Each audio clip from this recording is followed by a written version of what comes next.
that they just went to every one of them looking for me. They said,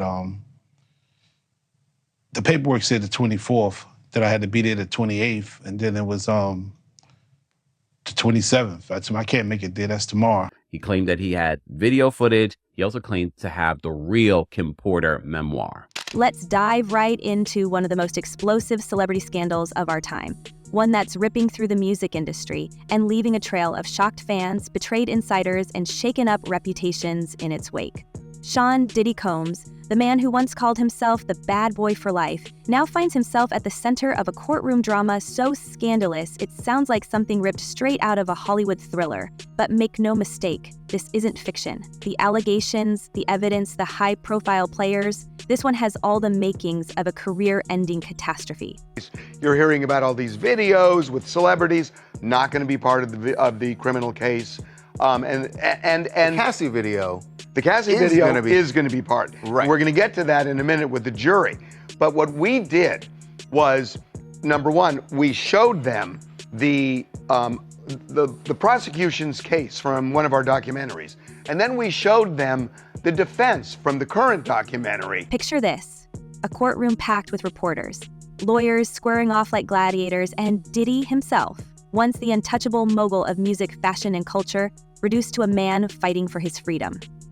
His perfectly curated image is unraveling in real time, replaced by headlines that paint him as the architect of a sprawling and deeply disturbing operation. This trial isn't just about one man's alleged crimes. It's a spectacle that's pulling back the curtain on the dark underbelly of fame and power, and trust us, the details are far messier than anything you've seen in a tabloid. The prosecution isn't holding back. They've painted Diddy as the ringleader of what they're calling a criminal enterprise. That's right. This isn't just about personal failings or bad decisions. The government claims Diddy orchestrated years of manipulation, coercion, and exploitation, all while hiding behind the glitz and glamour of his multi-million-dollar empire. And the evidence? It's jaw-dropping. We're talking about disturbing footage, shocking testimony, and allegations that span decades.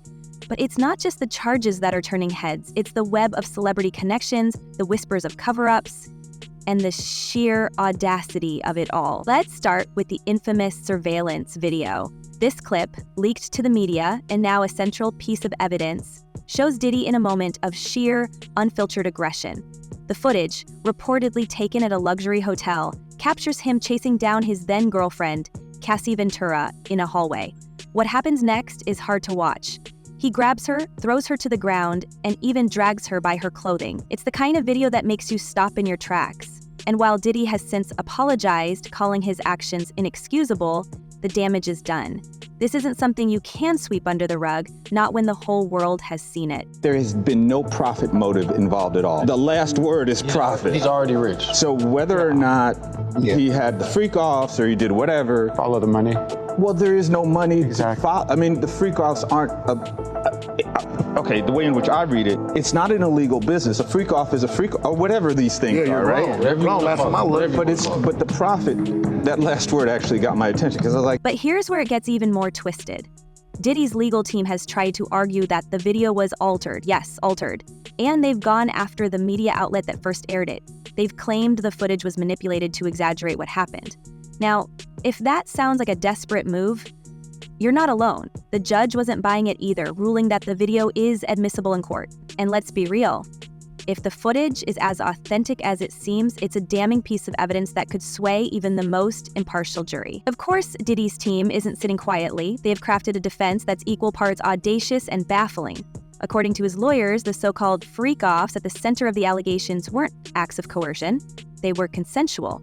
They've painted Diddy as a man with a unique lifestyle, one that might raise eyebrows but isn't criminal. They're calling him a swinger, someone who participated in consensual adult activities with willing participants. It's a bold strategy, but let's face it, it's a hard sell when you're up against the kind of evidence the prosecution is bringing to the table.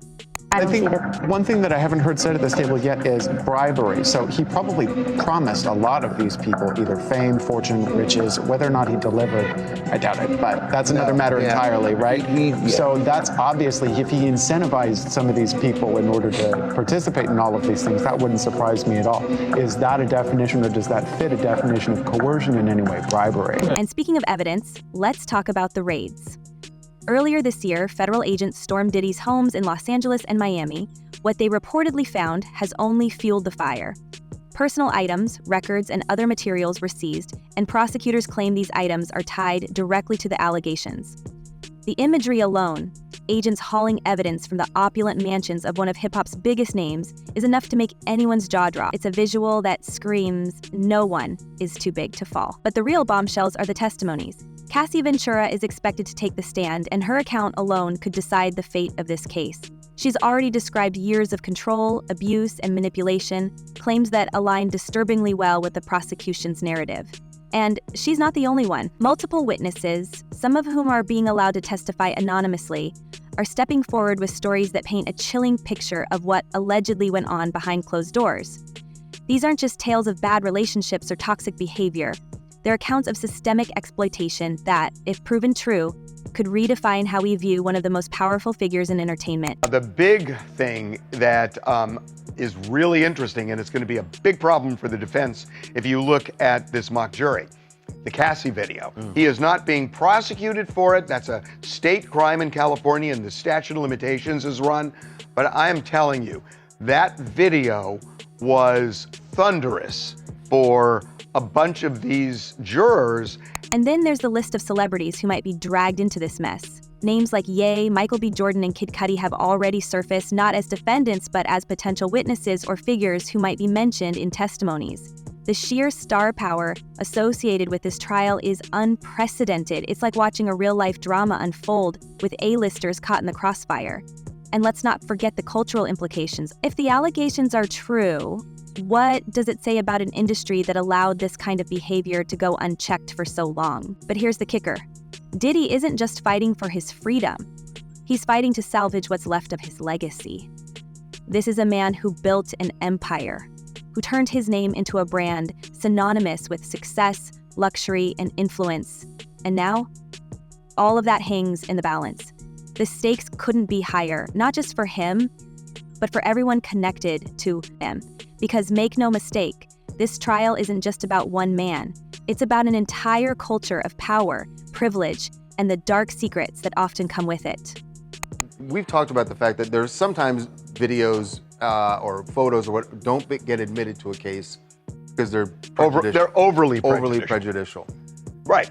This is getting admitted. Both sides. It's definitely getting admitted. Both sides agree. It's going to be admissible. The defense has a hurdle to jump. I will tell you that they vote in the end, and the vote may surprise. And yet, as explosive as all this is, it feels like we're only scratching the surface. The more you dig into this case, the more questions arise. What else is out there? What haven't we seen?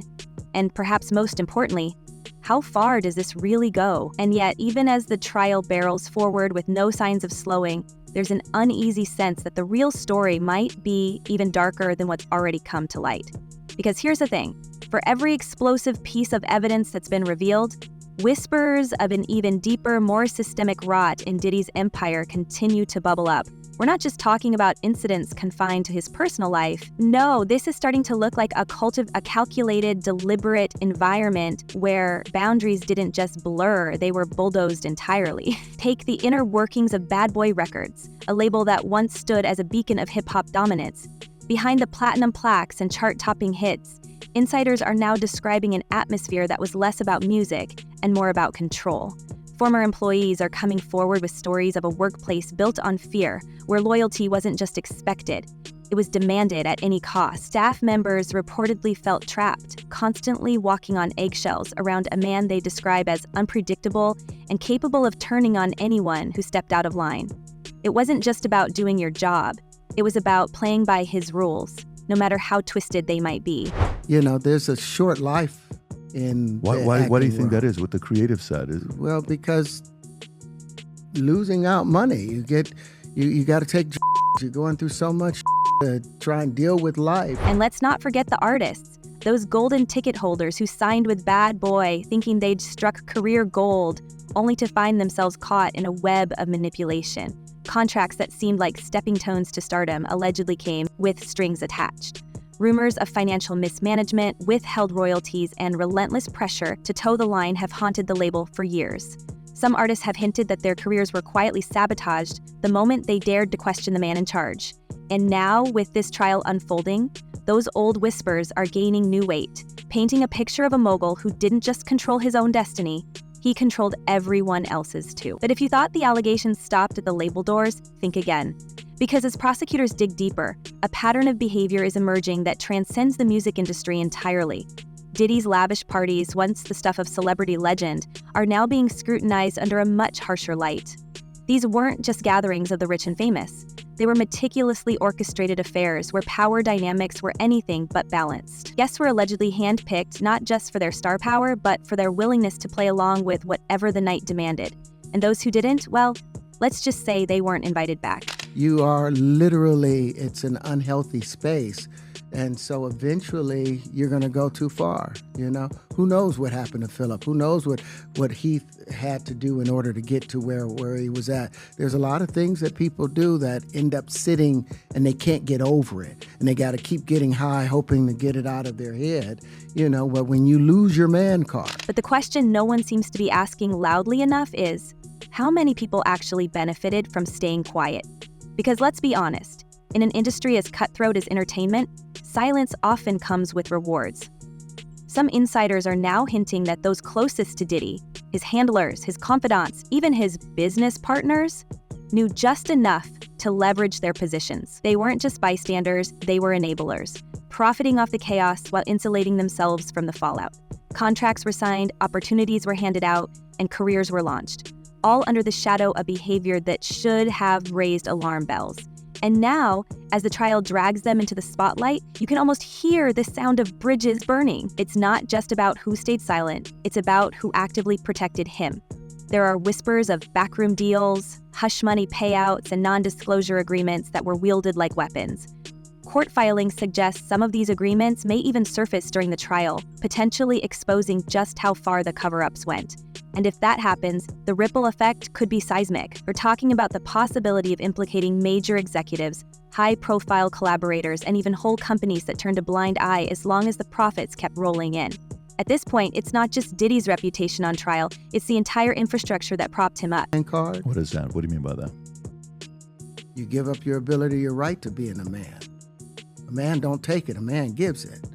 So when you give up that man card, you don't get that back. Are you saying what I think you're saying? No, I'm saying what I'm saying. And let's talk about the money trail. Prosecutors are already hinting that they're following it, and what they're uncovering could change the game.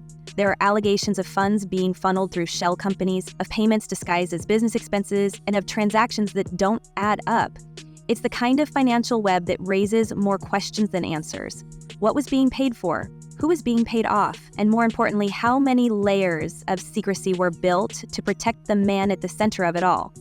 If the prosecution can untangle this web, it won't just strengthen their case. It'll expose a level of calculated deceit that's hard to fathom. But what makes it all the more disturbing is how normal it all seems in hindsight.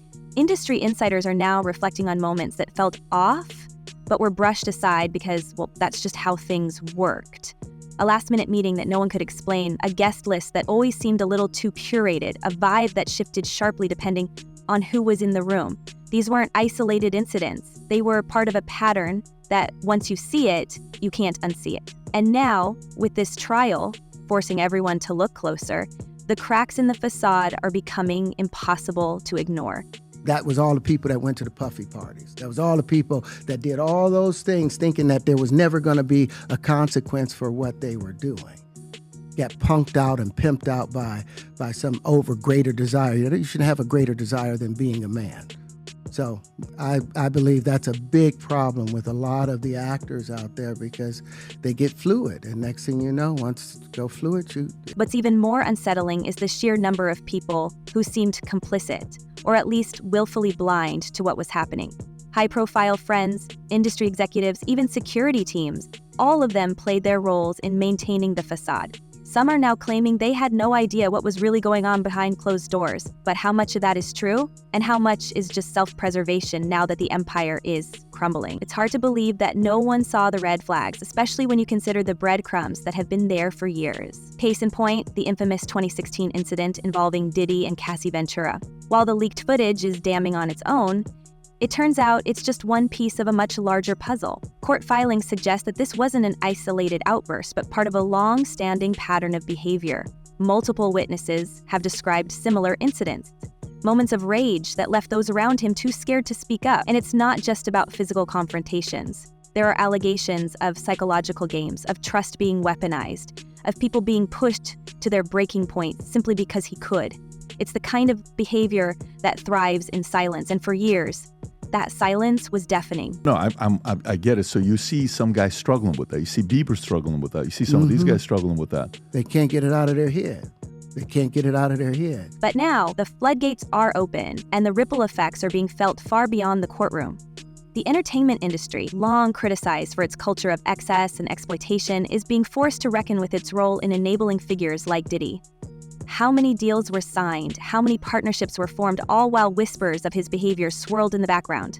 And more importantly, how many people turned a blind eye because the money was just too good to walk away from? These are questions that extend far beyond one man.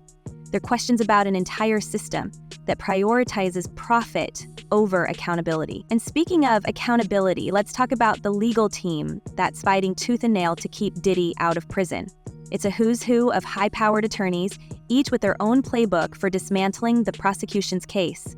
Their strategy is clear: muddy the waters, question the motives of the accusers, and frame Diddy as the victim of a media frenzy. They've already hinted at plans to call character witnesses, to bring in experts who can speak to his so-called alternative lifestyle, and to argue that what might look like exploitation was actually consensual. It's a risky move, one that could either sway the jury or backfire spectacularly. Did you ever have the opportunity where you got invited and you said no to it? Hell yeah. What was the consequences when you said no? Puffy invited me for weeks, asking me to come and teach him how to, wanted me to be his acting coach for a while. Go there and he's sitting around just looking. I'm like, okay, what's the material you want to work on? He's just looking at me. And yet, for all their efforts, the prosecution isn't backing down. They've built a case that's not just about individual incidents, but about a pattern. A methodical, deliberate series of actions that paint Diddy as someone who wielded his power without restraint.